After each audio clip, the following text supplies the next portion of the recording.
What's going on today, fam? So today, we're about to address an issue that I'm sure a lot of you have, like with your C5, and that's your e-brake being out of adjustment. So on the C5, like you're not able to adjust the e-brake cables, but you're actually able to adjust your pads. So we're gonna hop right into it. And so the first thing, so you gotta knock out is to take off your brake caliper mounting bolts so you can slide off the whole brake caliper assembly, and you're gonna pull off your rotor, and then you will have access to the actual e-brake.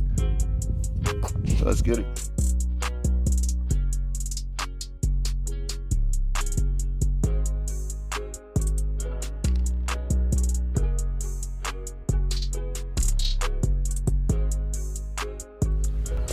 All right, y'all, so we got the caliper off. So just for your own information, so you can use a 21 socket or 13/16 socket in order to remove the two bolts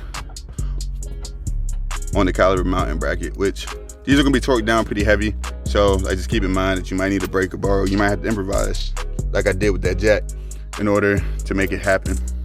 So we're gonna remove the rotor. So a quick tidbit, like when you go to remove the rotor, just make sure that you actually take off your parking brake, because if not, you'll be beating on it for no reason when it probably would just slide off if you had your parking brake off. So when you take off your rotor, right, and this is what you're gonna be seeing right here. So, and this is where you actually adjust like your e-brake from. So if you rotate it like clockwise, right, as you go take a flathead, and this has little like teeth on the gears, you just wanna put your flathead against it like that, and then it'll start to turn.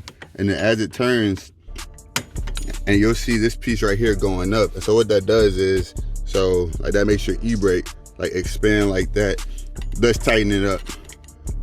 So what you want to do is, you just want to keep on doing it until you think you're at a good spot, and you want to retest fit your rotor, and it should fit like snugly on your rotor. So that way, when you go to apply the e-brake, it will fully tighten. So like one of the things like with this, and when you're doing this, make sure not to rip your e-brake while there's no rotor on the car. Like that's a no-go. Make sure you do not rip the e-brake. So I'm gonna continue to adjust mine, and then we're gonna like wrap it up and put it back together, and then we'll try it out.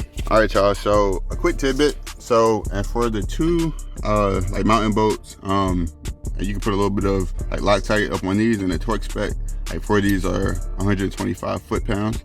So just make sure that you get those nice and snug. You know, if you don't have a torque wrench, then like at least use a breaker bar just to make sure that these don't come out up on you, you know, like while you're doing some aggressive driving, because that would not be a good day. So as you can see, car's back on the ground, tires on. I tested out the e-brake, and it's working as it's supposed to now. I could have adjusted it just a little bit more, I think, but I think it's good where it's set now, and this world's better than what it was. So if you have any questions, please do comment below.